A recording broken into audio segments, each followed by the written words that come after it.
So I want to talk for a minute about how I went from homeless to homeowner because I feel like that's not a story I have told on this app.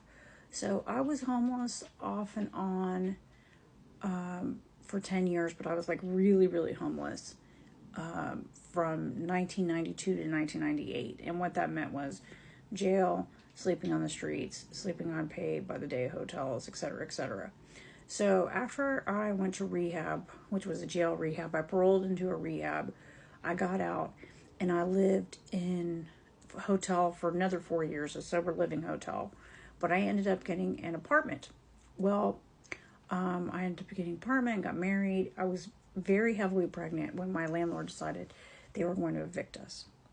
And in the process of evicting us, it turned out that it was more complicated than they had expected. So we ended up coming up with an agreement with the landlord that we would not pay rent for 6 months. And in that time, we pulled together every penny that we had, including pennies we did not have, to be able to pay the down payment for our house.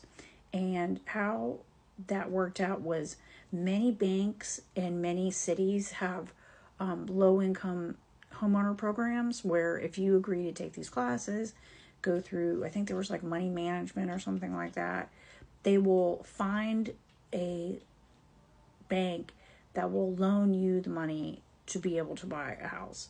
And so that is what happened. We had gone through classes and it was like a whole long process. We had to find a house that was in a very narrow band of houses that were available, but we did end up finding one, and we did end up being able to purchase a house. Now, this was many years ago, but I'm not sure that a lot of people know that some of these programs are available. So there was two programs that we utilized. One was through the county that we were living in, and then they ended up matching us to a program that was through a bank.